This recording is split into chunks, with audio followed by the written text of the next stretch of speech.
The transport shuttle descended through the pink clouds of Velthara Prime, and Marcus Webb pressed his face against the viewing window like a child seeing snow for the first time. Below him, towers of crystal stretched toward the sky, each one reflecting light in ways that created rainbows across the entire city. "Mr. Webb, please maintain proper seating position," the shuttle's AI announced in a polite but firm tone. Marcus sat back with a grin he couldn't suppress.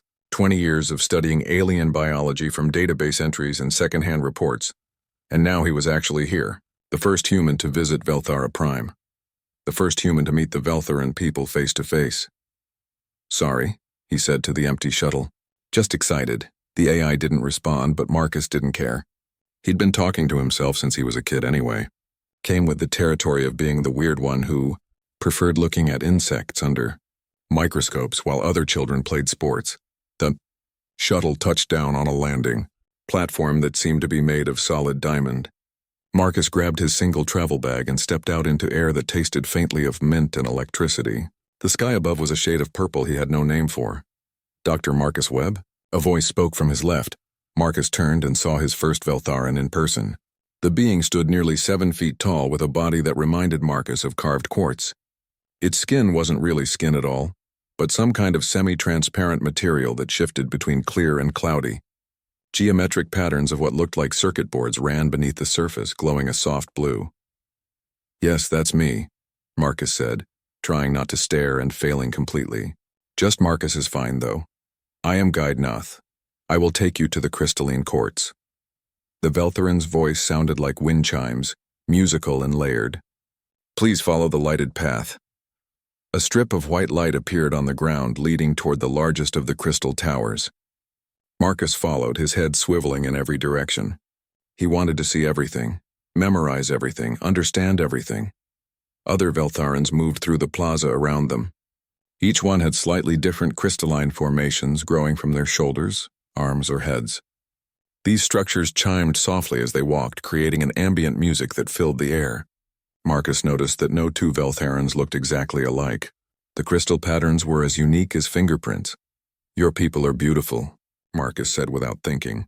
Guide Noth's skin flashed a color Marcus couldn't quite identify, somewhere between orange and pink. "You are very polite, human. The diplomatic briefing said your kind values courtesy." Marcus wanted to say that he wasn't being polite, he was being honest, but they'd already reached the entrance to the tower. Massive doors made of what looked like blue glass slid open silently. The inside of the crystalline courts took Marcus's breath away. The entire structure seemed to be hollow, with platforms and walkways suspended at different levels by nothing he could see. Light streamed down from the top of the tower, hundreds of feet above, and every surface caught that light and transformed it into colors. "The council awaits on the central platform," Guide Noth said, gesturing toward a circular platform in the middle of the vast space. As Marcus stepped onto it, the platform began to rise, smooth and silent. He watched the ground fall away beneath him and tried to control the flutter in his stomach. Heights had never been his favorite thing. The platform stopped at a level about halfway up the tower.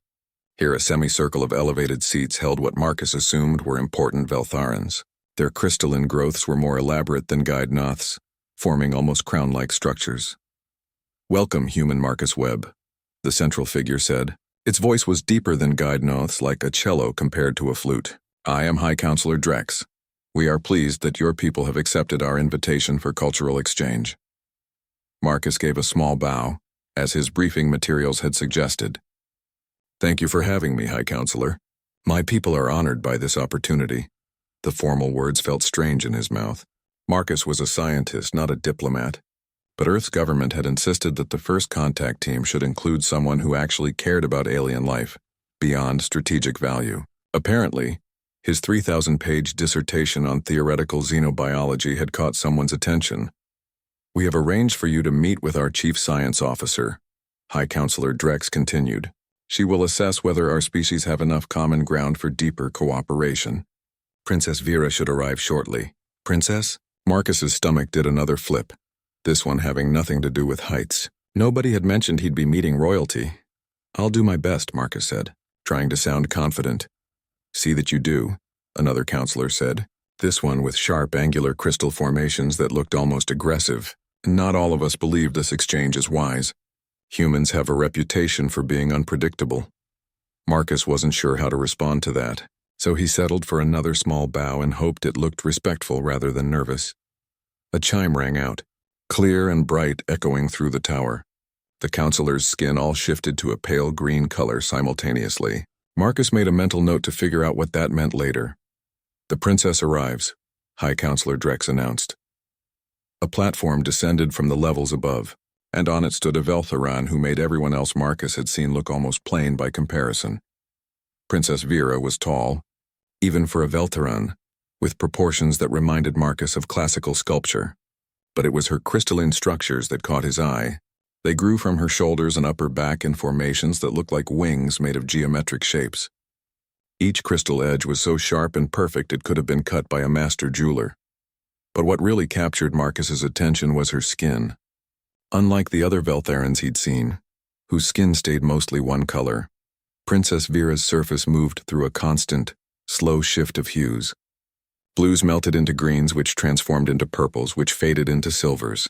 It was like watching the aurora borealis on a living being. Her face had the same angular, geometric quality as other Veltherans, but her eyes, she had 6 of them, arranged in 2 vertical columns of 3, caught and reflected light in ways that created starburst patterns. Marcus stared. He couldn't help it. In his entire career, studying countless species through videos and images and data, he had never seen anything so intricate, so mathematically precise, and yet so organic. He was looking at a living equation.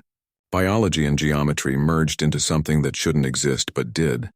Princess Vera's platform connected with the main platform. She stepped forward with movements that made her crystals chime in harmonic chords. Her skin, which had been cycling through cooler colors, suddenly flushed a deep purple that spread from her head, down through her entire body.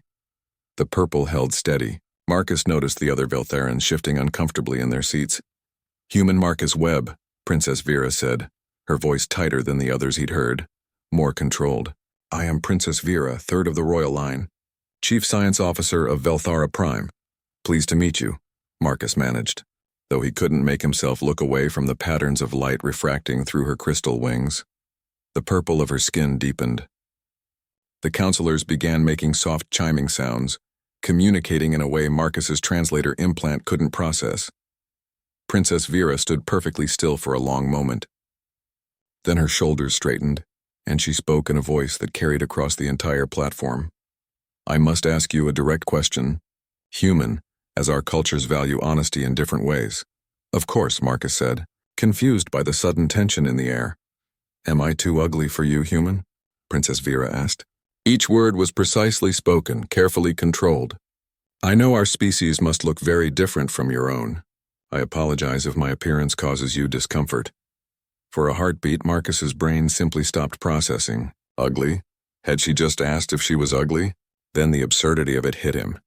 This being, this absolutely magnificent example of evolutionary biology, this walking work of art, was asking if she was ugly. Marcus burst into laughter. Not a polite chuckle, but genuine, surprised laughter that echoed through the crystal tower and came back to him from a dozen angles. The moment the sound left his mouth, he knew he'd made a terrible mistake. Every Veltheran on the platform went absolutely still. Princess Vera's purple skin shifted to something darker, almost black. The counselor's crystals stopped chiming. The silence that followed Marcus's laughter was so complete he could hear his own heartbeat. "Oh no," Marcus said, his laughter dying instantly. "Oh no, that's not what you think." "Remove this human," the angular counselor said, its voice sharp as broken glass. "He insults the princess to her face." "And wait!" Marcus held up his hands. "Please, this is a misunderstanding. A cultural misunderstanding." High Counselor Drex raised one hand and the other counselors went quiet. "Explain yourself, human, quickly." Marcus's mind raced. He looked at Princess Vera, whose skin had gone completely dark now, almost opaque. She wouldn't meet his eyes. Any of his eyes. "In human culture," Marcus spoke quickly, "we stare at things when we find them beautiful or fascinating, and we laugh when we're surprised or when something brings us joy, or when we encounter something so absurd we can't process it any other way." "You find the princess absurd?" another counselor demanded. "No, Marcus took a step toward Vera, then stopped when her crystals made a sharp, discordant sound. I find the question absurd. Princess Vera, you're one of the most remarkable beings I've ever seen. You're like a living sculpture made of light and mathematics. I was staring because I'm a xenobiologist and you're fascinating in the best possible way. I laughed because the idea that you could be ugly is so ridiculous it broke my brain for a second. Princess Vera's skin flickered, the darkness wavering. Her eyes, all 6 of them, finally focused on Marcus. You truly find me remarkable? She asked. Her voice was quieter now, uncertain. Are you kidding? Marcus said, then remembered he was supposed to be diplomatic. I mean, yes, absolutely. Your crystalline structures alone are incredible. The way they're arranged suggests both functional purpose and aesthetic development. And your skin, the way it shifts colors, that's active chromatophore control beyond anything I've seen in the database. You're a xenobiologist's dream subject. In the best way. The respectful, scientific way. He was babbling now, he knew it, but he couldn't stop. And your eyes. The geometric arrangement creates overlapping fields of vision that must give you incredible depth perception. And the way light refracts through your crystals, you're literally creating rainbows just by existing. How is any of that ugly? That's the opposite of ugly. That's magnificent. The platform had gone quiet again, but this time it felt different. Less hostile. More confused. Princess Vera's skin began to shift through colors rapidly, none of them staying long enough for Marcus to identify. Her crystals chimed in what sounded like random patterns. I don't understand, she said finally. Humans truly see beauty in such things. Yes, Marcus said firmly. Or at least this human does. I can't speak for all of humanity, but I've spent my entire life studying alien species, and trust me when I say that you are extraordinary. High Counselor Drex leaned forward in its seat. Princess Vera, what is your assessment? Princess Vera's skin settled into a color Marcus hadn't seen yet, a kind of pale gold with threads of white running through it. Her crystals chimed softly, almost thoughtfully. Either the human is an exceptionally skilled liar, she said slowly, or his species perceives reality in a fundamentally different way than ours. She turned to face the council fully. I propose a modification to our exchange program. Give me 3 days with the human. I will show him our world, our people, our culture. If he can prove that humans truly see beauty where we see ordinariness, then I will believe his people are sincere, and I will recommend we proceed with the alliance. And if he cannot, the angular counselor asked, then he is simply being diplomatic, which means his people are no different than the others we have encountered. Polite liars. And we will end the negotiations. Princess Vera's eyes fixed on Marcus. Do you accept this challenge, human? Marcus should have been worried. This was way beyond his mission parameters. Earth's government had sent him to smile, be friendly, and not cause an interstellar incident. Too late for that last part. But they'd also sent him because he genuinely cared about understanding alien life. And right now, Princess Vera was offering him 3 days to explore an alien culture from the inside. 3 days to learn, to discover, to see things no other human had ever seen. I accept, Marcus said. High Counselor Drex made a sound like wind through crystal caves. Then it is agreed. Princess Vera, the human is your responsibility. 3 days. We will reconvene here to hear your recommendation. The council rose as one, their platforms beginning to move toward different levels of the tower. Soon only Marcus and Princess Vera remained on the central platform.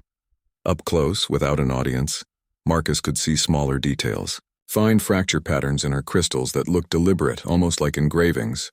The way her skin didn't just change color but also opacity, becoming more or less transparent in waves. She was even more complex than he'd first thought.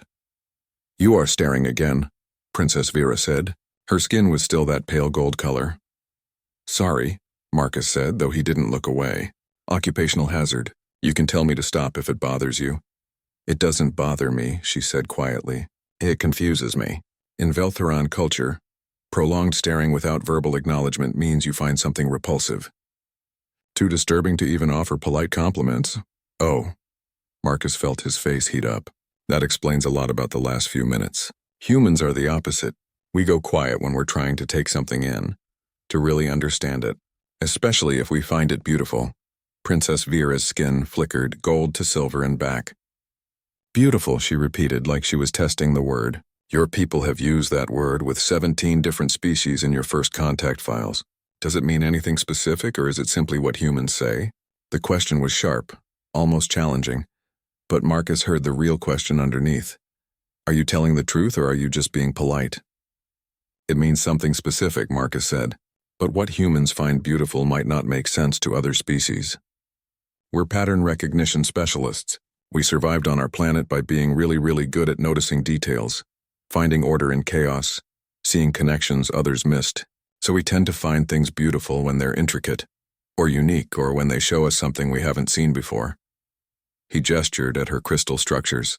You show me all of that at once. So yes, when I say you're beautiful, I mean something specific. I mean you're the kind of being I could study for years and still find new details to marvel at. Princess Vera was quiet for a long moment. Her skin cycled through several colors, staying on each for just a few seconds, testing them out maybe, or thinking. Marcus was beginning to suspect that the color changes were tied to emotions or thoughts. 3 days, she said finally. I will show you my world, human Marcus, but I will not make it easy for you. I will show you things we Veltherans consider plain, ordinary, even flawed. If you can find beauty in those things, then perhaps I will believe you. That's fair, Marcus said. Tomorrow morning I will collect you from your assigned quarters. Tonight you should rest. Velthera Prime's day-night cycle is longer than Earth's, and you will need your strength. She turned toward a platform that had risen silently beside them. Follow Guide Noth.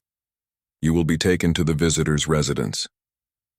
Marcus saw Guide Noth waiting on the platform and moved to join them, but Princess Vera's voice stopped him. Marcus. He turned back. She'd used his personal name, not his title. Yes? Princess Vera's skin had settled into that pale gold again. Steady this time, not flickering. In my entire life, no one has ever called me remarkable for anything except my scientific mind. My achievements, yes. My discoveries, certainly. But never myself. Never just for existing. She paused, and her crystals chimed so softly Marcus almost missed it. It was strange to hear, but not unpleasant. Before Marcus could respond, her platform descended rapidly, carrying her down toward the lower levels of the tower and out of sight. Marcus stood there processing what she'd said, until Guide Noth made a polite chiming sound. The humans should come now, the guide said. The residence has been prepared. Marcus followed Guide Noth to the waiting platform, his mind already racing ahead to tomorrow. 3 days to prove that humans saw the universe differently. 3 days to show an alien princess that beauty wasn't about perfection. It was about authenticity and complexity and the courage to be unique. 3 days to not mess up first contact and possibly start an interstellar incident worse than the one he'd already started. No pressure. As the platform carried him toward the visitor's residence, Marcus looked out at the crystal city glowing in the purple twilight and couldn't help but smile.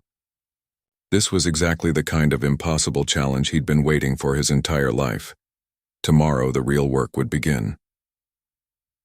Morning on Velthera Prime arrived with light that seemed to come from everywhere at once. Marcus woke in his assigned quarters, a room with walls that were somehow both transparent and private, letting in sunlight while keeping the world outside blurred and distant. He'd barely finished the breakfast the residence AI had provided when a chime announced a visitor. The door opened to reveal Princess Vera, her crystal wings catching the morning light and scattering it across the walls in dancing patterns. Good morning, human Marcus, she said. Her skin was a calm blue today, steady and clear. Are you prepared for our first day? As ready as I'll ever be, Marcus said, grabbing the small recording device he'd brought for taking notes. Where are we going? To the production district, Princess Vera said as she turned toward the exit, where the common workers spend their days. You said you find complexity beautiful, so let us see if that holds true for those who are considered simple. Marcus followed her out of the residence and into a transport vehicle that looked like a bubble made of crystal. It lifted smoothly off the ground and joined a stream of similar vehicles flowing through the air between towers. Tell me something, Princess, Marcus said as they flew. Why did you really ask if you were ugly yesterday? There's a story there. Princess Vera's skin flickered blue to purple and back to blue. You are direct. I'm a scientist. Direct questions usually get the most useful answers. She was quiet for a moment, watching the city pass below them. Among my people, those of royal blood are expected to maintain certain standards. Steadiness, calm, control.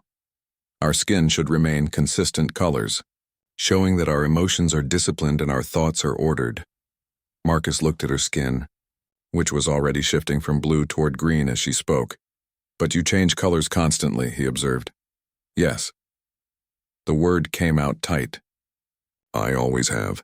Since I was young, my skin has shifted with every thought, every feeling. The court physicians examined me countless times. They found no medical cause. I am simply too expressive, too changeable, too emotional for proper royalty. The transport began to descend toward a section of the city where the towers were shorter and more functional looking. Marcus could see Veltherans moving in organized groups carrying materials and operating machinery. On Velthera, we value stability above nearly everything else. Princess Vera continued. Our planet's early history was chaotic, full of geological upheaval and environmental disasters. Our ancestors survived by being steady, predictable, and controlled. Those traits became what we consider beautiful. Unchanging strength, reliable consistency, and you're the opposite of that, Marcus said, understanding now. I am a flaw in the royal line, useful for my mind, but embarrassing for my blood. Her skin was definitely green now, dark and murky. So when you stared at me yesterday without speaking, I assumed you saw what my own people see. Something wrong. Something that doesn't fit. The transport landed on a wide platform where dozens of Veltherans were working. Marcus saw them lifting massive crystal blocks, shaping them with tools that hummed with energy, and fitting them together into structures he couldn't quite identify. These are construction workers, Princess Vera said as they stepped out of the transport. They build the foundations of our towers.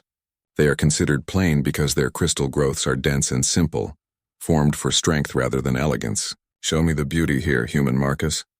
Marcus walked toward the nearest group of workers. Up close, he could see that their crystal structures were indeed different from Princess Vera's delicate, wing-like formations. These crystals were thick, growing in solid chunks along their arms and backs, with rough surfaces instead of smooth edges. But as Marcus watched them work, he noticed something fascinating. May I ask them questions? He said to Princess Vera, if they are willing to answer. Marcus approached a worker who was shaping a crystal block with careful precision. Excuse me, I'm Marcus. I'm a human visitor. Would you mind if I asked about your work? The worker's skin flashed that orange-pink color Marcus had seen before. Surprise, maybe? A human here? The worker's voice was deeper than Princess Vera's, resonant like a drum. I am called Trent. What does a human want to know about construction? Your crystals, Marcus said, pointing at the thick formations on Trent's arms. They're shaped differently than others I've seen. Is that from your work? Trent looked at his own arms as if noticing them for the first time. Yes, the crystals grow harder in response to regular pressure and impact. Those of us who work with heavy materials develop stronger formations. They are not attractive, but they are functional. May I look closer? Marcus asked. Trent extended an arm, clearly confused. Marcus pulled out a small magnification tool from his pocket and examined the crystal surface. Princess, come look at this, he called. Princess Vera approached, her skin flickering with what might have been curiosity. Marcus showed her the magnified view. See these microfractures? They're not random. They form a pattern, almost like growth rings in earth trees. Each one probably represents a period of stress and adaptation. And look here, the crystal structure has actually created internal supports like the architecture of bones. This isn't simple at all. This is sophisticated biological engineering. He looked at Trent with genuine excitement. Your body is constantly adapting to your work, building exactly the structures you need. That's incredible. On Earth, we have to lift weights for months to build muscle, and even then, we can't grow anything like this. You're literally wearing the story of your labor on your body. Trent's skin shifted through several colors rapidly. I have never heard anyone describe it that way. That's because it's beautiful, Marcus said. Every one of these crystals is proof of work done, challenges met, adaptation achieved. You're not plain. You're a living record of effort and growth. Other workers had stopped to listen. Marcus noticed their skin colors shifting, creating a wave of changing hues across the group. The human sees truly? One of them asked Princess Vera. I am beginning to believe he does, Princess Vera said softly. Her own skin had shifted to that pale gold color from yesterday. Marcus spent another hour with the workers, examining different crystal formations. asking about their work, and marveling at how each Veltheran's body had adapted uniquely to their specific tasks. Some had crystals that were almost smooth from precision work. Others had formations that branched like trees from complex load-bearing tasks. Each one told a story. Each one was different, and Marcus found every single one fascinating. When they finally returned to the transport, Princess Vera was quiet for a long time. Her skin kept shifting between gold and silver, colors Marcus was starting to associate with her thinking deeply. "Tomorrow will be more difficult," she said finally. "Today you saw difference that serves a purpose. Tomorrow I will show you difference that serves no purpose at all, flaws that are simply flaws." "I'll be ready," Marcus said.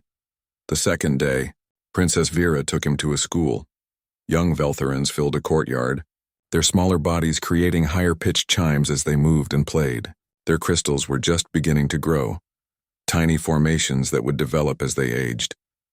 "There," Princess Vera said, pointing to a young Veltheran sitting alone at the edge of the courtyard. "That is my younger sibling, Kess. Approach and tell me what you see." Marcus walked over to the young Veltheran, who looked up at him with eyes that made Marcus stop in his tracks.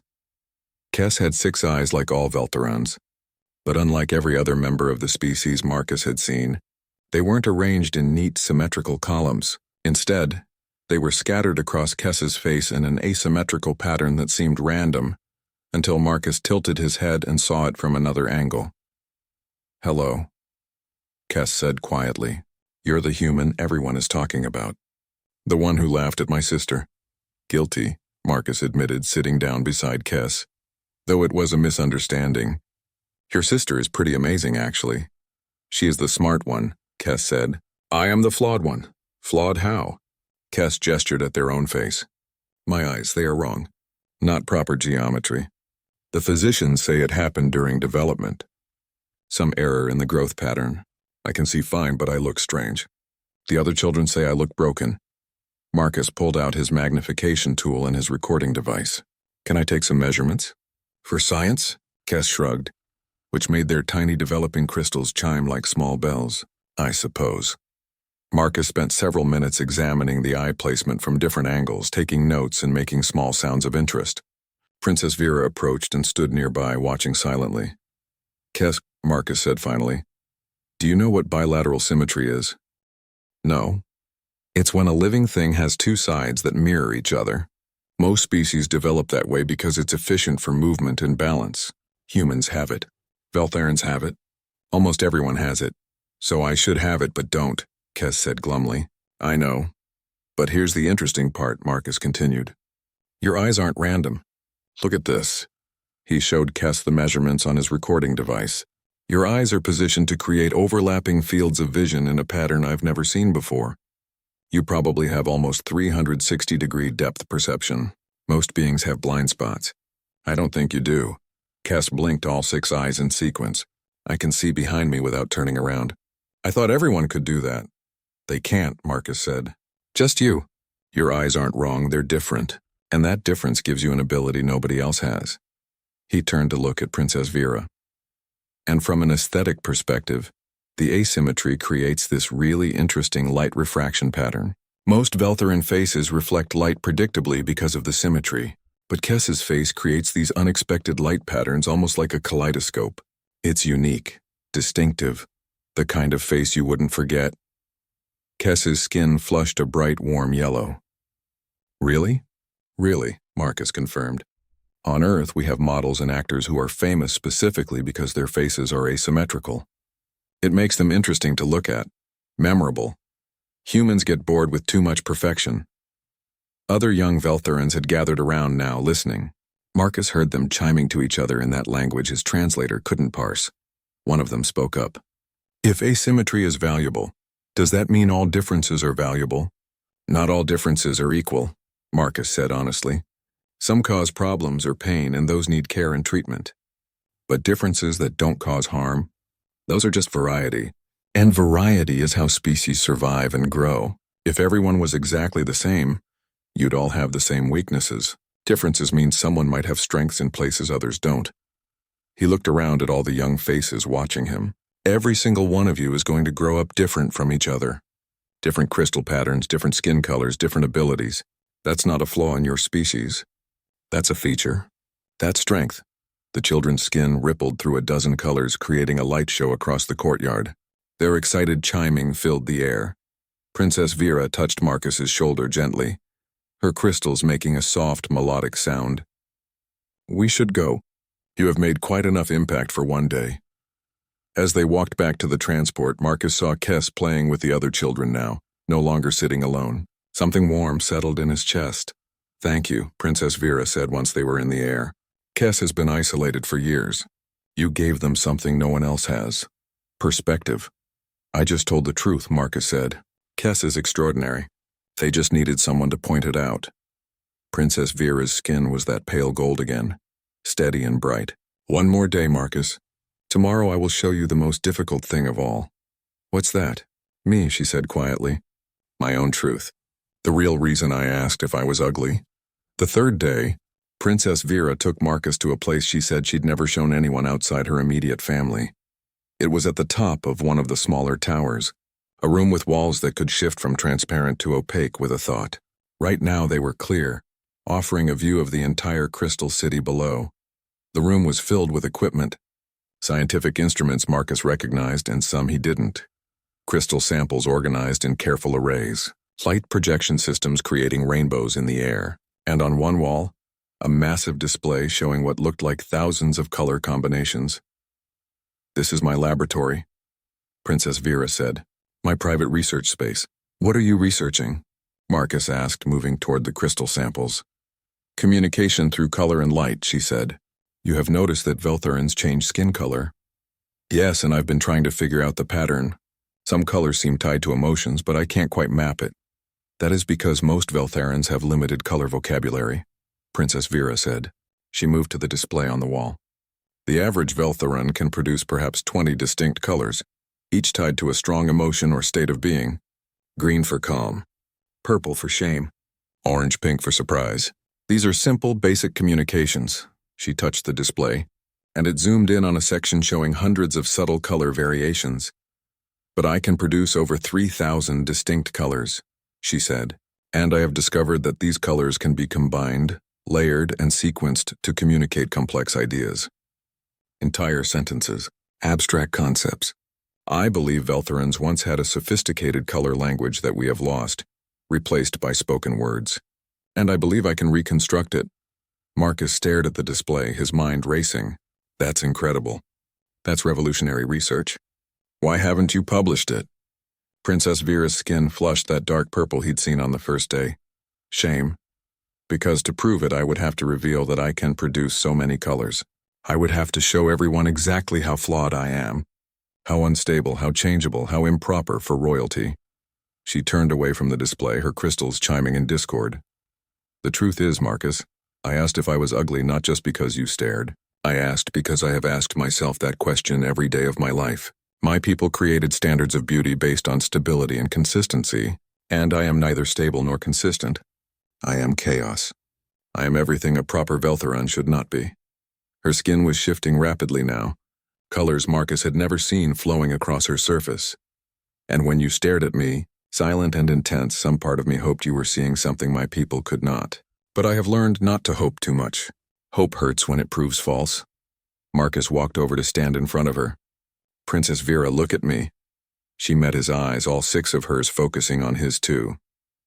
Your people survived chaos by becoming steady, Marcus said. That makes sense. That's logical.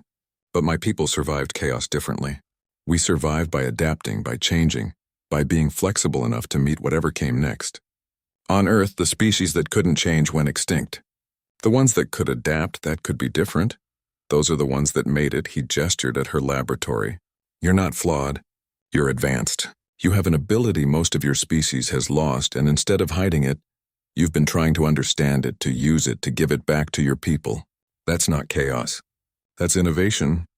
But I don't fit, Princess Vera said. I will never fit the Veltharan ideal. Good, Marcus said firmly. Fitting in is overrated. Do you know what we call humans who changed the world on Earth? Who made the biggest discoveries and created the most important art, and solved the hardest problems? What? Misfits, weirdos, people who didn't fit in. People who saw the world differently than everyone else and were brave enough to say so. He smiled. I should know. I'm one of them. The weird kid who liked bugs more than people. The adult who chose to study aliens nobody had ever met instead of getting a normal job. I've never fit in either. Princess Vera's skin was shifting through colors quickly, but they were brighter now. Less dark purple, more gold and silver, and shades Marcus had no names for. You truly believe this? She asked. I believe that you asked me to prove humans see beauty differently than Veltherans, Marcus said. And I have. We find beauty in adaptation, in uniqueness, and the courage to be yourself even when the world wants you to be something else. We find beauty in complexity and change and growth. He looked directly at her, holding her gaze.